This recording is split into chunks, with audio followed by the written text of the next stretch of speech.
Los Angeles, Luke Campbell cracked a smile and let out a little laugh. There he was, in the process of explaining just how he'll upend Jorge Linares on Saturday and take home the ring's lightweight championship when it started. There's only an Luke Campbell on Luke Campbell. He's marching along, singing a song, walking in a Campbell wonderland. And on it went. Even at the press conference 2 days ahead of the HBO bout, his supporters were there to cheer him with a familiar song from home. He expects about 120 friends and family from Yorkshire, England, to be there singing again at the Forum in Inglewood, California. Hundreds more fans, he believes, will make the trip too. He'll need all the support he can muster, for he's taking a tremendous jump in class. To date, Campbell, 29, has feasted mostly on European-level fighters and was even defeated by one. Even Mendy scored a knockdown of Campbell en route to a split decision victory in a major upset. Since the December 2015 setback, Campbell says he's learned a harsh but valuable lesson. More on that later. And despite the Olympic gold medal he won in 2012, he knows he's been counted out by many. That will make it all that much better when I come out winning. Campbell 171, 14 knockouts, told Ringtv.com. I'm improving my boxing skills more, adapting it to a pro style, adapting to 12 rounds. I am a 12-round fighter. When you're a top amateur for so long, it's easy to fall into the trap of the style that got you there. But in the pros, you must punch with power, at least enough to gain your opponent's respect and keep him at bay.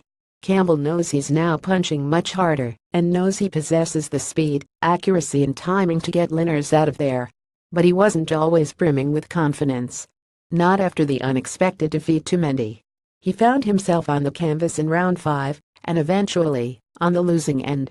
How could he, Luke Campbell, owner of an Olympic gold medal after a decorated amateur career and filled with promise, be defeated by a man with 4 defeats to middling fighters? Campbell was beyond upset.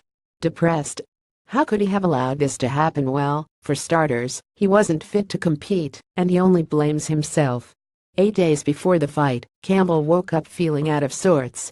He had a virus. He was overtrained, weak, tired. Campbell takes full responsibility for not withdrawing from the fight and vows to never again fight at anything less than 100%. But it took quite some time before he returned to the proud fighter you see today. He's won 5 consecutive bouts since the loss, 2 of those stopped pages of former champions Argenis Mendes and Darlis Perez.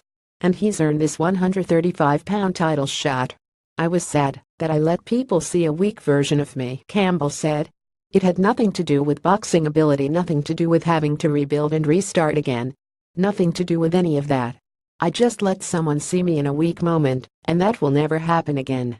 Eventually, he crawled out of depression and now is on the cusp of his first world title shot. It's a long way from home, but the occasion is just right. I believe I'm ready now, he said. Not in a month, not in 6 months, not in a year. I believe this is my time now. I've seen good fighters crumble when the pressure gets to them. I'm the opposite way. I like the bigger crowd. This is what boxing is all about. Being in the main event and fighting for a title. Mike Coppinger is the senior writer for Ringtv.com. Follow him on Twitter @MikeCoppinger.